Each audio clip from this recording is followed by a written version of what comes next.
Hi guys, welcome back to History Help for You. Today we're going to talk about Mary the First and her sort of economic and social policies. Also going to quickly recap the loss of Calais.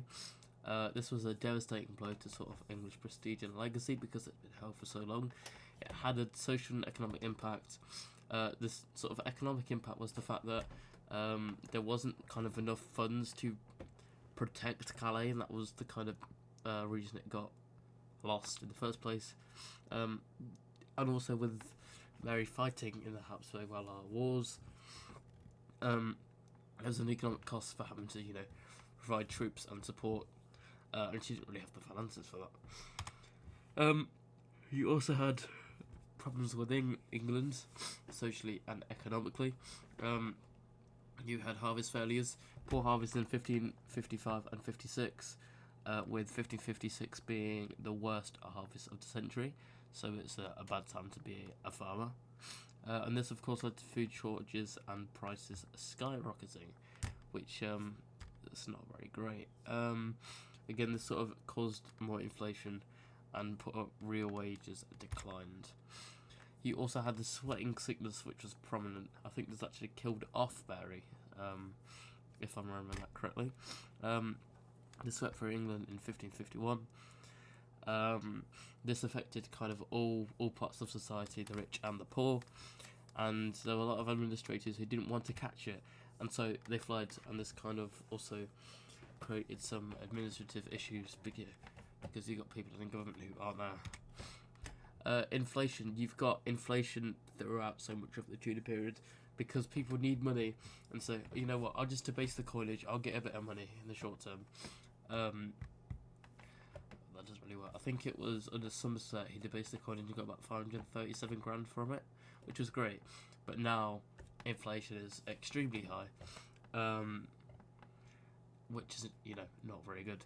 And there was also increased vacancy because, because of inflation, more people were homeless, and there was also harsher vacancy laws. I think some people were printed with a V on their head with a poking iron, if I'm remembering that correctly. Also had exploration and sort of decline in trade. There was some sort of attempts at exploration, especially with companies being set up. You'll see more of this when we do Elizabeth. This was the Muscovy Company in 1555, and this was just kind of looking for a northeast passage to Asia. And it was led by Sebastian Cabot, who is essentially your kind of main guy, or Cabot and his dad. Or essentially your kind of main guys when looking at exploration up until you get to Elizabeth, when it's more prominent. Also, you had trade collapse in London. The trade passing through London was considerably lower by the end of the 1550s than it was beforehand, and obviously the loss of Calais, there were poor harvests, and economic instability kind of messed with some stuff. And you can also see sort of trade levels going out of London. It could sort of reaffirm Antwerp being sort of new trading hub within Europe. However, Mary did make some financial reforms, like the Book of Rates in 1558. I think this explicitly worked for ships. I think that it was. She also did something to do with ships. She upgraded the navy. So increased customs revenue.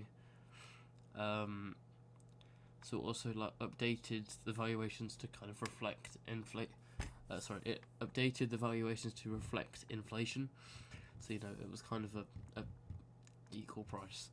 And it did help Mary significantly. I think Elizabeth also used this in her reign. If not the same one, then she sort of adapted it.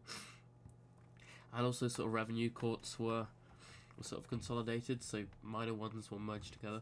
First of all, to improve efficiency, and also running two separate courts at the same time is going to be more expensive than running one bigger court. This also helps to reduce corruption and sort of streamline the tax collection, and again helped to try and contribute to fixing the financial mess left by Edward VI. So yeah, there was social distress, Calais, and some financial reforms. That we are almost finished on Mary, don't you worry. She can be a bit boring. Sorry, Mary.